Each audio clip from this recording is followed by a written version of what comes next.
So I'm sitting down with Colette Sartor, who was a guest on episode 123, which just published on July 4th. We discussed The Proxy Marriage by Maile Malloy. You should go listen to that. It was a fantastic episode. But now I'm going to talk to Colette about her work, her writing process, and everything writing. So let's just jump right into it.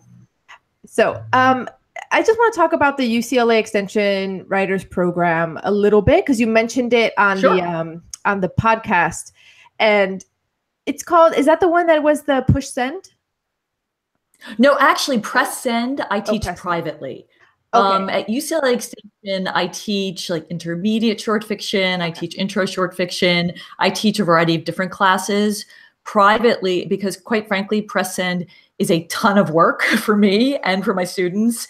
And I need to keep the classes really small. That class, I started out years ago when I first started teaching it. I think I started with 5 or 6 people. We did it in 5 weeks. I mean, and these were students who were revising one story and, sending it out for submission in a 5-week time period. And it was just, and everybody was giving each other comments. This was a really close-knit group of students who I'd been working with for a while, and they weren't sending their work out. I'm like, you guys are amazing writers. What would it take? I'm like, what if we do, this revision and submission thing? So we did, and it just was great. It was so much fun, but it made me realize that in order to teach a class like that, I have to keep it very small. I had to spread it out so people had time to write. So now I think I have a cap of like 5 students per class over a 9-week time period. And to be honest, it works even better. Because I've had times where, because I teach privately, I can schedule things myself. So I've had times where I've had 2 people per session, like per section, because there were 4 people who wanted to take it, but they couldn't meet on the same night. Oh my gosh, when you have the right pairing, and so far I've been really lucky. I've had great people paired. 2 people, it's a blast because you have 3 people critiquing, because I'm critiquing as well, but it's so intimate and you get to know each other's work so well. And to me, the most exciting thing about workshopping is when you get to know each other as writers. And this is part of the reason I'm always in a writers group. You get to know each other as writers, and you don't get kinder to each other necessarily. I mean, you hope to always be kind as a workshopper, but you're critical. But the wonderful thing about building that kind of intimacy in a workshop setting is that you start to understand the other writer's intentions, and you help them work towards meeting those intentions. Because that's really what it should be about. It shouldn't be about what I want the story to be. I should be looking at and saying, if this is the writer's intention for this story, then how do I help her meet that intention? So I love the intimacy of that tiny little group. And you can't, as much as I adore, I mean, I have to say, teaching at Extension, it's one of the best teaching jobs I've ever had. It's a wonderful organization. It's great. My fellow instructors are fantastic. My boss is amazing. The staff is fantastic. The students are outstanding. But you have to have bigger classes. It's a different kind of environment. Yeah, because when you mentioned the press send, my ears perked up, because that's the kind of thing that I would need, and I'm sure a lot of writers would need. Because when you don't have a deadline, you just never do it, right? Yeah. And you have to, it's nice. It sets a deadline, and it makes you, in it, we both revise and we come up with submission plans. So we start looking at magazines, and you one of the things you have to do, you have to read magazines, you have to go to the websites, you have to get hard copies and look at them. You have to write your cover letter. You have to figure out how you're going to keep track of your submissions. You have to come up with a tiered list, because you only have to, on that last day, send out 4 or 5 submissions. But then I always say, for every rejection you get, you have to submit to 2 more places. So you need that list of, okay, where am I sending next? And I have to make sure that it's not like I'm not going from sending to Plowshares to sending to Joe Schmo's Review. You want to make sure you're sending to your favorites. And there's so many amazing magazines that upper tier can be really large. But you want to make sure you're sending to your upper tier, and it takes longer. But, I always say aim high. Yeah, and you've gotten short stories published in a lot of upper tier magazines and reviews. And so, what's that process like for you personally? Everyone talks about like the rejections until someone says yes, and how long does that take, and how do you emotionally deal with that? I try to ignore it. I mean, I have to say though, part of my daily ritual, and it's very embarrassing, but I know a lot of writers who do this, so I'll say it. I keep track of everything on, I don't know if you say Duotrope or Doatrope. It's this wonderful submission tracker that's also a database, and it collects data from all of its members. So at any one time, there are 6,000 submissions on the submission tracker from poets and nonfiction writers and fiction writers. And every morning, it's got this little thing where you can check and see who's gotten responses from the magazines that you've submitted to. Mm. So every day, several times a day, as part of my getting myself going ritual, I go on and check. I'm like, has anybody heard from Ecotone yet? Has anybody heard from, whatever? And usually if you see that there's been some responses, you start looking for your own. Mm-hmm. And it's stressful, but to me, it lessens the stress because it doesn't, I have been doing this for a long time now, but I think we were talking about this maybe in the pot. Maybe we talked about it. No, we were talking about it in class last night. Rejection doesn't get less painful. You just learn to handle it differently. And you learn, the expectation is there that this is going to take a certain amount of time. And I've learned that if I'm aiming really high, then it's going to take longer because most of those magazines just take longer to respond. And I'm going to get more rejections because I have a very specific style of writing. I am not for every magazine, and it's my job to learn how to target the right magazine for my work. And I don't always do that well. Sometimes I do and I nail it, and sometimes I don't. So for me, it just takes longer to get stuff published because I do want to publish in journals that, like, I love holding in my hands if they've got a print issue, or that I'm excited to go to the website and see what's new. I want to publish with journals that resonate with me, where I really admire the work. Mm. And so it sounds like from what you're saying, you're a very structured writer, right? There's people who it's like, oh, wait until things come to you. And others who are like, no, it's a job. You have to write this many words per day or this many hours. And it sounds like you need to, because you teach at UCLA's Extension Writers Program. You're the Siena Story Foundation Executive Director. You have your own courses. So when do you find time to write your stories? Oh, I wish I were more structured. It depends. If I'm in the middle of a project I'm really excited about, it's the first thing I do when I get up in the morning, because that's when I write best. Well, not the first thing. I go, I exercise, I get my kid to school because, you have obligations. But then the first thing I do when I sit down with my iced tea and my breakfast is I write, and when I've got something going that I'm really loving, which is usually a revision, because first drafts I find intensely painful.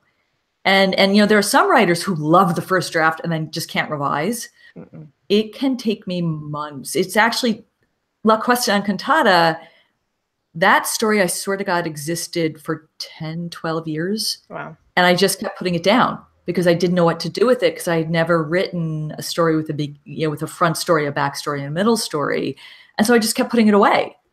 That first draft is painful for me, but the good thing is I always have something else I can go to because I'm a short story writer. So if I'm excited about a project, it's easy to get that time in because I make the time. And, I try to set myself a time limit and not go over it, because if you go over it, it's almost like you're building up such excitement that you're bound to crash the next day and feel like, well, why am I doing this? So I want to leave myself just on the edge of, okay, there's more work to be done, so that I get up the next morning and do it. But, when it's going well and I'm excited about the revision, I'll work through dinner, or I'll sit and I'll work while my son and my husband are watching TV because I'm excited to keep revising. And then there are the times when life is overwhelming.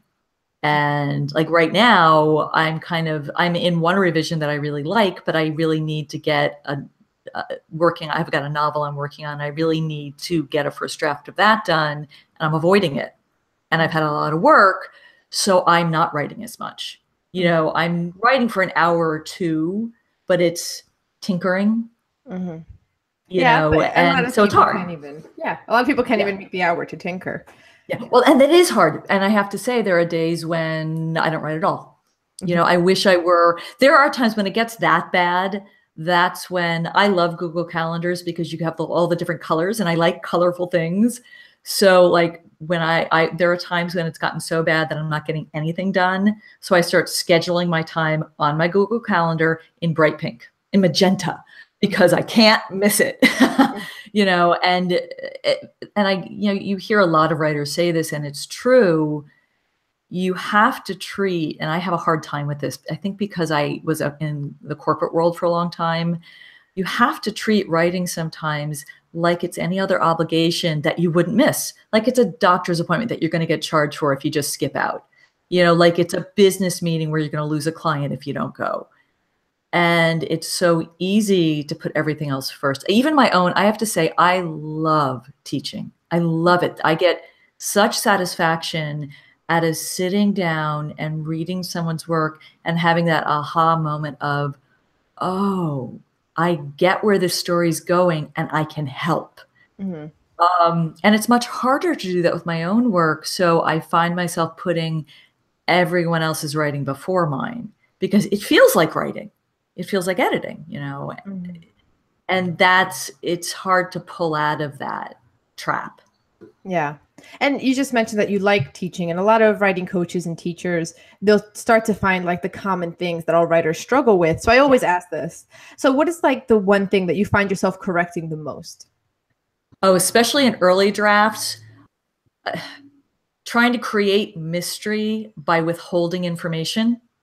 And it's funny because I just team taught a class. We just finished last night, and I was teaching with this amazing poet, Rachel Kahn, and she and I had the same pet peeve, which is, you know, you think you're creating mystery by withholding information when in fact what you're creating is confusion, because really a story probably has one central mystery. Every story has some kind of mystery, something we want to discover. It's that thing that keeps the reader reading. But in order for that to feel mysterious and alluring, it has to have context. And a lot of times, all writers, I include myself in this, in early drafts, we withhold that context, thinking, well, I'm creating more mystery by not letting my readers in on certain things. And in fact, that's not the case. You're creating a lot of confusion because you're withholding things that aren't going to change the central mystery. They're simply going to give context for that mystery, and they're going to create greater allure. You know, they're going to make the reader want to keep reading because they understand why this one thing is important. Yeah, I'd agree with that because I've read some drafts where the draft has a lot of the withholding, and I'm just like, I'm just mad now because I'm feeling teased. Yeah, exactly. Yeah. Exactly. And I don't know what's going on. And here, and something again that my team teacher, I think, said so well to this past class we had was, you know, it is okay if the main character doesn't know those things or is confused by those things, or is there's certain contextual elements are a little bit out of their reach, but we need to be in on the mystery. We need to be in on the context, because otherwise we feel excluded and you know, untethered. And there's so much else to do. There's so much else to read and to watch and to listen to, that the story will lose its audience you know, if it's too confusing. Yeah. So I skimmed your blog and I've read a couple of your stories, and your blog and your short stories, everything's very personal. It feels very intimate and at times vulnerable. You also write essays. So how do you draw the line between fiction and essay when you're writing fiction specifically?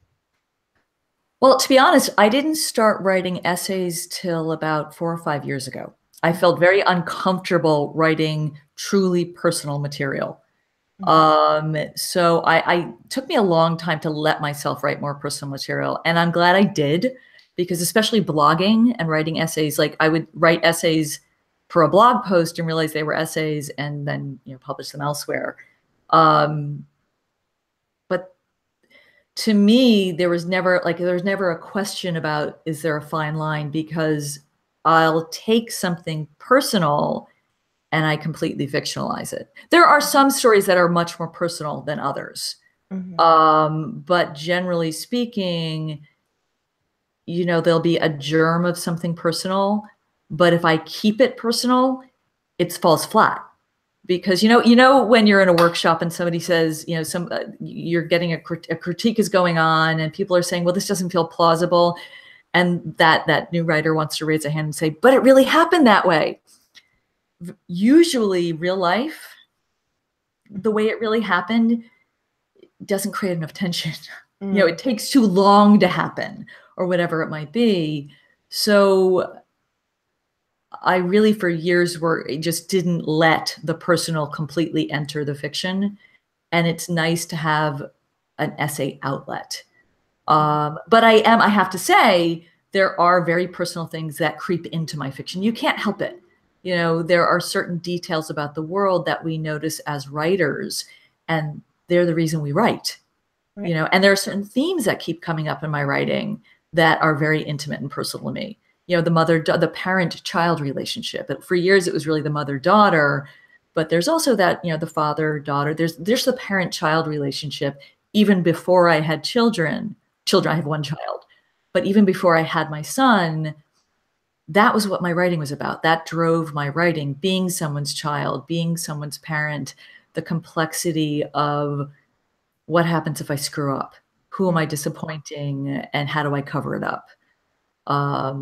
So yeah, that's something I realized. It took me a long time to realize that was a real strong thematic for me, but it is. And that thing you just touched on, I think many writers worry about how friends and family might see themselves in the fiction that they write. So how do you deal with that tension where you don't want your mom to read the story and be like, oh, I see? I've actually had that happen. One time my mother came to me and said, I read your new story and she was a writer too. And she was a frustrated fiction writer. She was a PR person for many years, wonderful writer, best writing teacher I ever had. She was just fantastic. But she came to me once and said, I read your most recent story. I loved it.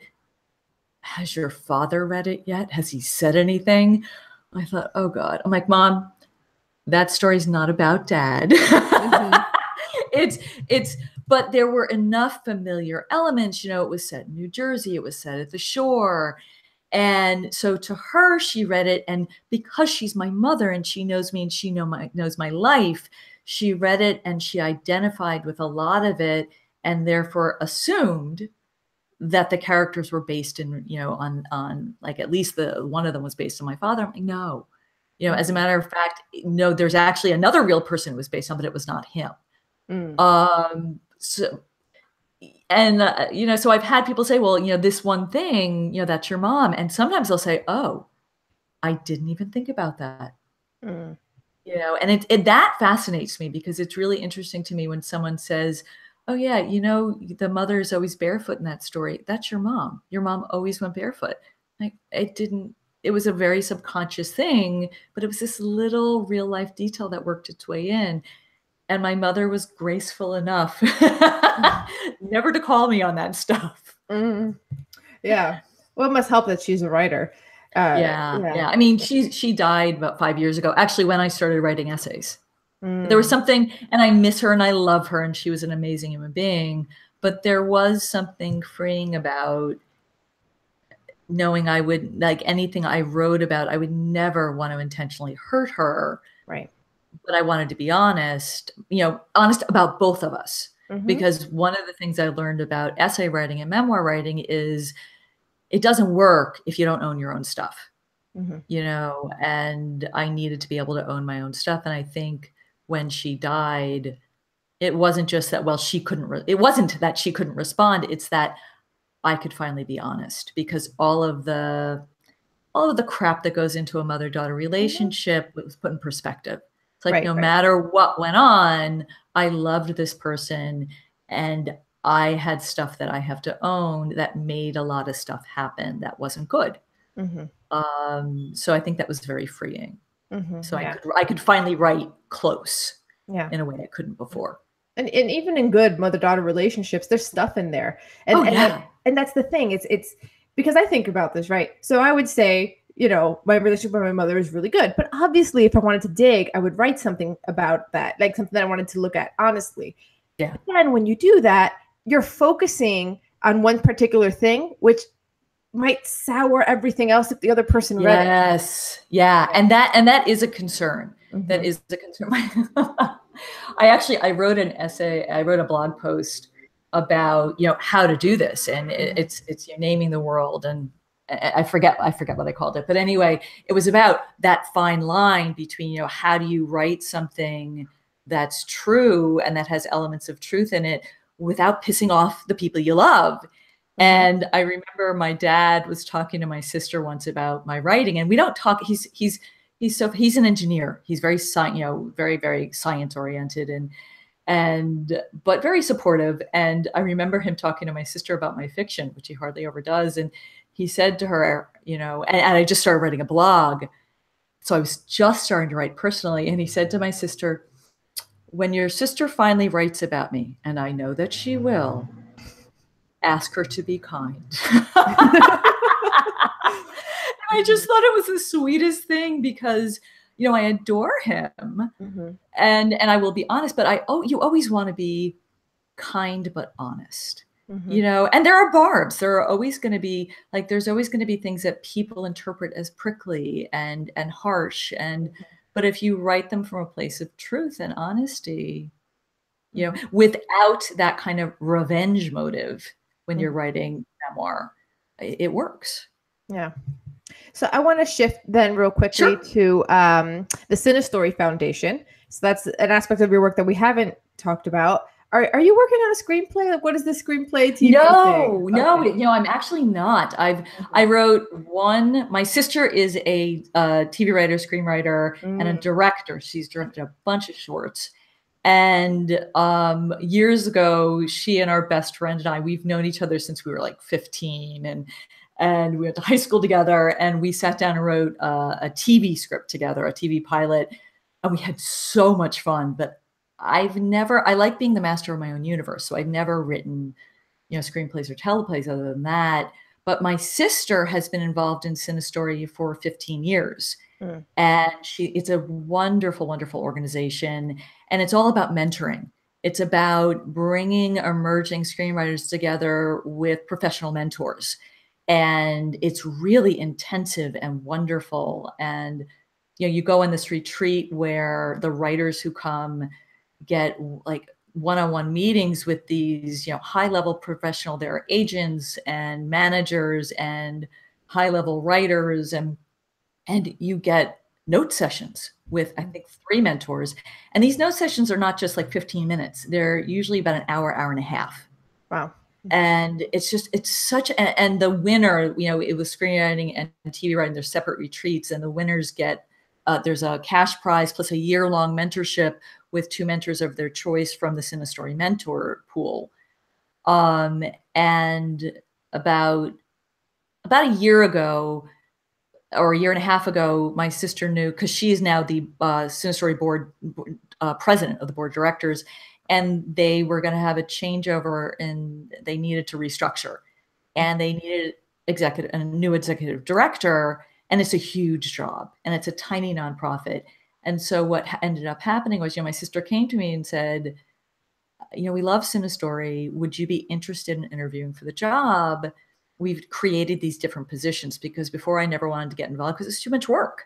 And I'm a writer, and I'm a teacher, and I'm a mom.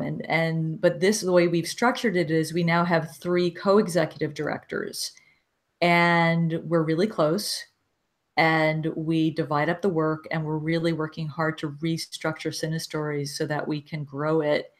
And it's just such a worthwhile organization. You know, I wish I could create something similar for fiction writers, but there's a lot more out there for prose and poetry than there is for, you know, there's so many writing conferences. There is not as much out there for screenwriters. And quite frankly, there's very little out there like Cinestory.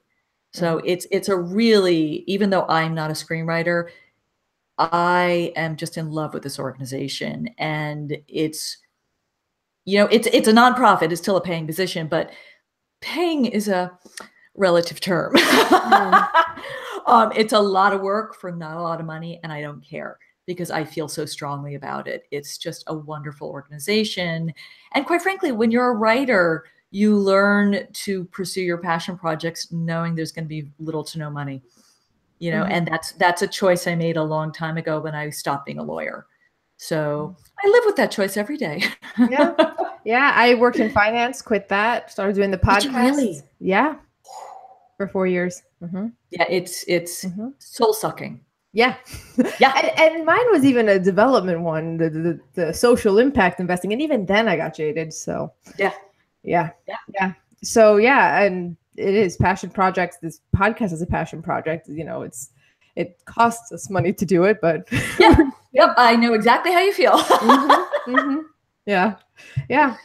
But I think maybe we should end on that note, that if you're going to be a writer, it's passion projects and you give up lucrative careers to.